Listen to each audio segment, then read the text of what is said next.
ជំរាបសួរនិងសួស្តីអ្នកទាំងអស់គ្នានៅក្នុងវីដេអូនេះខ្ញុំនឹងលើកយកនៅពាក្យថាចំណិត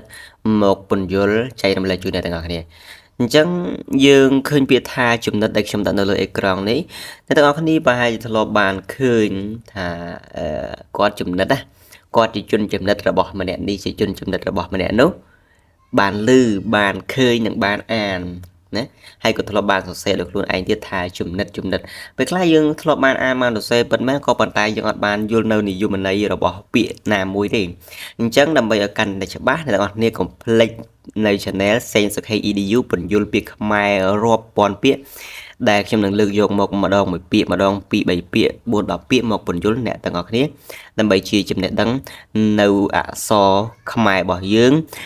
អក្សរខ្មែររបស់យើងបើខ្មែរយើងមិនថែមិនចែករំលែកតើគួរឲ្យនរណាមកចែករំលែកមិនអញ្ចឹងបងប្អូនអញ្ចឹងយើងទៅសិក្សាទាំងអស់គ្នា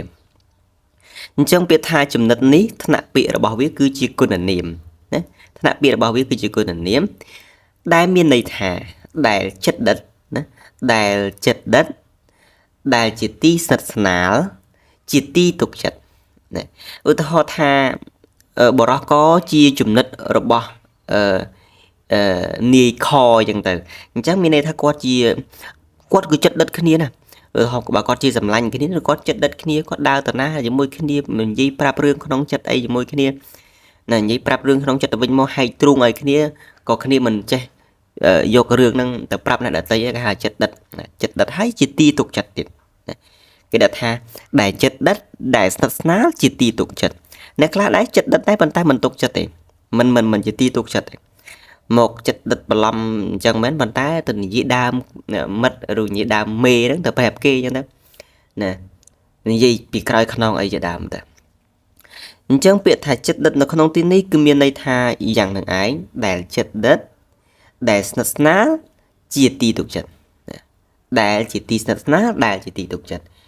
អញ្ចឹងឧទាហរណ៍ថាចំណិតរបស់នាយករដ្ឋមន្ត្រីសម្ដេចនាយករដ្ឋមន្ត្រី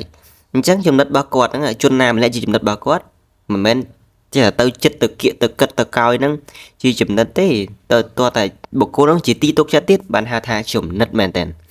អញ្ចឹងនិយាយរួមដល់ខ្លីមកពាក្យចំណិតនេះគឺមានន័យយ៉ាងនេះឯង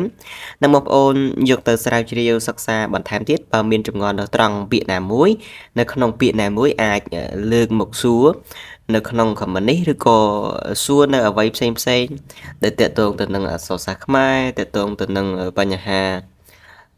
អាចនឹងពធខ្លះខ្ញុំអាចបកស្រាយបានដែរអញ្ចឹងបងប្អូនអាច comment បានអញ្ចឹងអរគុណសម្រាប់ការសិក្សាស្រាវជ្រាវនៅជាមួយខ្ញុំនិងសូមតាមដាននៅវីដេអូក្រោយជាបន្តទៀត